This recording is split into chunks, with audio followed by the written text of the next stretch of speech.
这个动画谁见了都说一句神作，但观众不满到对作者人身威胁。原本为了还债制作的动画，最后却没钱完成制作。这部你只要说不好看，就会被人说看不懂意识流的动画是如何让那么多人30年来念念不忘的。正好今天剧场版上映，我们来聊聊 Evangelion。开机第一时间前往电影院，虽然我已经看了3回了，但一来是为了补票。说实话 EVA 中的资源我已经看了4遍了，这给安野秀明掏个电影票钱也行吧。二来是为了看看删改了哪些东西，不过这个预防针新创华早就打过了，光是预告里面和谐的东西，我已经对电影能保留多少过激内容不抱希望了。三来呢，我得考虑这是不是我最后一次能和大伙儿聊 EVA 的契机了。或许 EVA 是21年就已经完结了，但是呢，今天的这个引进对于我们这些观众来说才是真的有始有终。这也是为什么我觉得这次沿用了早期 TV 版引进一名天鹰战士还挺不错的原因。其实对于中凯基我最理性的想法，那就是这寿司包的不赖。我最喜欢的虚拟偶像贝拉闪耀曾经说过，并不是现在很多作者只会包饺子，而是对于长篇连载的作品，大部分情况下，注意是大部分，观众是吃不下除了饺子以外的任何食物的。或许你想说 EVA 也不是什么长篇连载的动画，是的，的确不是，但是这个动画走过的时间跨度比很多长篇作品的一生都要长。30年里可能二次元都已经来来去去5、6批了，这个过程中大伙在那追更新，骂痞子，买联名，骂联名奶茶卖个橙汁，说以后保健品换个紫绿配色的包装就卖这帮 EVA 粉。对于作品的记忆或许有些淡了，但是对于作品的情感其实一直在加深的。是的， EVA 从未离开。所以如果在这个时候痞子没有选择包个正儿八经的寿司，还按照20年前的心高气傲去给大伙搞个团灭结局，那恐怕痞子晚节不保了。或许大家会觉得在最后开导明日香的是健健，会觉得这是饺子里的沙子，但其实那个人也是真丝。去感受一下那唯一一句的台词吧。22年的时候 EVA 中的资源已经有了，我第一时间下载观看。那个时候我看完想的是这卢浮宫真好听，好拍也不尽然。那个时候我对整个 EVA 的记忆很淡。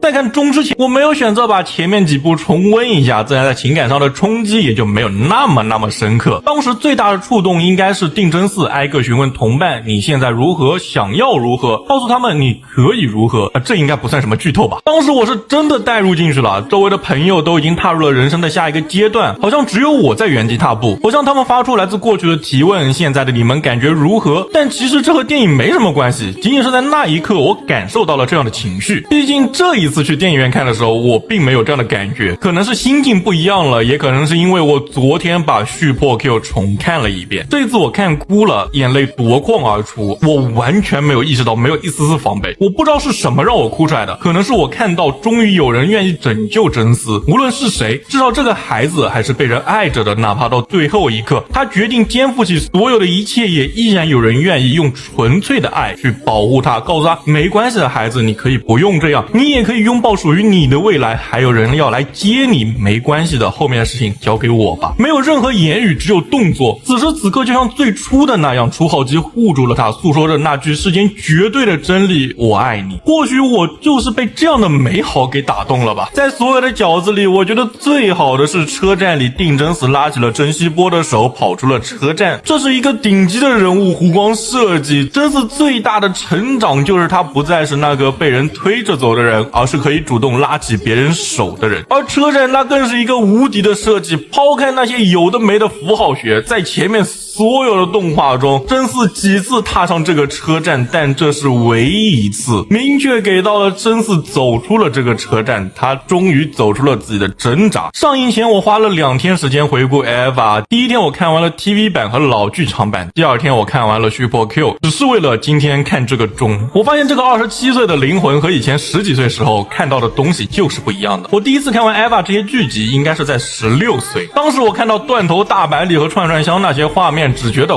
哇，痞子真敢啊，这样的画面都敢放，好血腥，好诡谲，好刺激。但你现在再让我看，我都感觉我的精神遭到了重创。要是我在定真寺那个位置，看着像被秃鹫啃食过的2号机，那我肯定已经疯了。而这个世波明日香其实也是一个我过去和现在观感差别很大的角色。以前应该是过于带入真嗣了，偶尔会对明日香高涨的傲气觉得讨厌，会在2个人逐渐了解对方的时候觉得喜欢上明日香，但现在想想这个情绪似乎不够真切。这2天重看的时候就会觉得明日香这个孩子真可怜，从小就家庭支离破碎，还得不到认可，在高交割的那一刻被拖入了最深的黑暗。人的视角就是这样的，会这样想的我恐怕已经是个可悲的大人了。既然真嗣和明日香都讲了，那凌波丽也说说吧。小时候我真的很喜欢凌波丽，这是一种什么样的感觉呢？你们幻想一下，班上最高冷的女神和你有一个共同的秘密。是的，其实还是对真嗣的代入感太深了。以前看凌波丽掌果定真嗣的时候，我内心是觉得委屈的。但是啊，我重看EVA的时候，看见定真嗣被扇巴掌，我只觉得想笑。人呐，就是这么莫名其妙。甚至你现在问我会喜欢哪个，我觉得我会义无反顾的告诉你，我喜欢真希波，大就是好。或许正是这种独属于某个年龄层的代入感，才是 EVA 会被称为神作，又有人说它过誉的根本原因。那过了这个年纪就体会不到 EVA 神的地方了吗？其实也不是，还是会有很多和以前一样的想法，比如真嗣那句把凌波还给我。以前我看的头皮发麻，现在我也头皮发麻。那一整段简直帅的没边了好吗？那种炸了整个世界我都不管，我就要救下这一个人。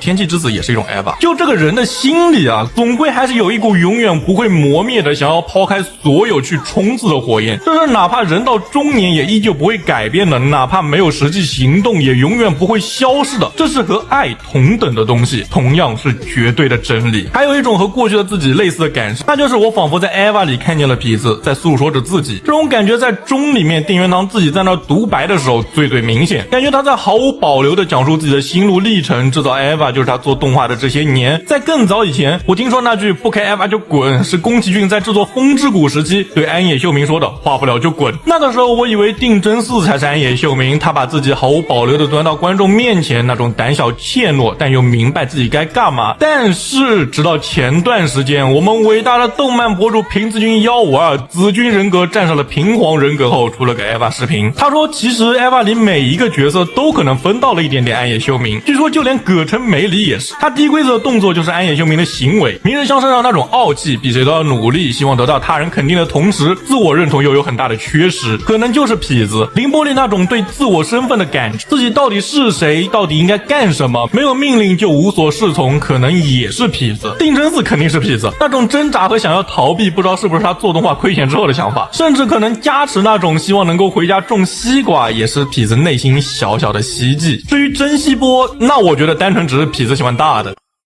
当然痞子也没少塞私货就是了，他是无法掩盖自己对于特摄的爱的。且不说他在做完 EVA 后直接去干了3部特摄1部高达，就连剧场版 Q 的开头他都堂而皇之放出了一大段自己做的特摄，大概是在致敬哥斯拉吧，有钱了就是可以为所欲为啊。而对于假面骑士的致敬那就更直接了， EVA 使出骑士级的经典分镜那可太多了，非常好用，他也爱画，真就是不装了摊牌了。你都很难说这个 EVA 外壳像机器人到底是不是受到了高达的影响。不知道你们有没有发现，其实我到现在都没有去聊什么星之壁、死海文书、亚当、莉莉丝、黑月啥的。其实我不说你们应该也知道为什么，那当然是我不懂啊。可能以前我不懂的时候会去搜这个朗基努斯是什么东西，去看看这个第二次冲击到底是个啥。但现在的我有一个意识在告诉我，其实不懂也并不影响你看完这个动画，所以我也就无所谓了。不知道大伙有没有看到过一个视频，说 EVA 是一部过誉的作品。看之前我义愤填膺，看之后我不仅没有冲上去兑现，反而有点认同视频里的观点。其实 EVA 并没有那么难懂，我最喜欢的虚拟主播雪慧雨 K 在看 EVA 的时候说过，其实 EVA 里每个角色都塑造的有血有肉的。或许这一句话并不能很直观的表现出我想表达的意思，其实就是当一个人能够在第一次看 EVA 的时候就说出有血有肉，那说明角色的行为动机是完全合理且逻辑自洽的，不论是心理还是生理都已经很直观的表达给了观众。当然那个主播不是很能理解为什么会出现那个手上全是白色液体的画面，但真要说起来也不是很难理解吧。有人用各种心理学的东西给这个行为去做解释，有的则简单粗暴的暴力破解说是XYY，而心理学上的解释也有着各种各样的学派轮番上阵，反正怎么看这专业怎么来。也就是分析心理学在互联网上的爆火和 EVA 错开了几年，不然现在的网络视频作者高低得给 EVA 里所有角色套一个爱人艺人的标签了。只可惜现在短平快的时代已经无法复现伟大的中二电波台那对春雾写下论文一样的103000字了。如果你经常在网上冲浪，那你你应该见识过10月份的 EVA 大爆发，一切的起因就是我刚才说 EVA 过誉的那个视频。很明显标题党赢了，观众可能没看过视频已经开喷了，当然也有可能观众根本没有看懂那个视频，大大小小的视频作者都纷纷下场来讲一个 EVA 到底是不是好动画，仿佛这件早就应该有定论的事情又来了一次。你也说不准这到底是不是新创华搞的一场营销。这场大爆发带来了非常多正面的意义，大家都在对着动画各抒己见，不论是骂声还是理性，至少没有捂嘴。在这个10月，每一个热爱着动画的视频作者为本来一片死寂的动画讨论社区带来了最美丽的花海。我们在这一刻达成了短暂的连结。是我看那些评价 EVA 的视频作者在视频里都要唱一段中里面的插曲，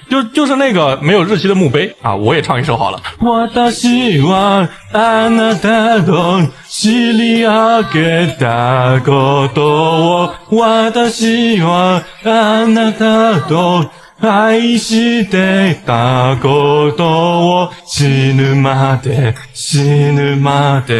ここにしてないから。我是凯奇，我想和你聊聊动画，以及再见了所有的 EVANGELION。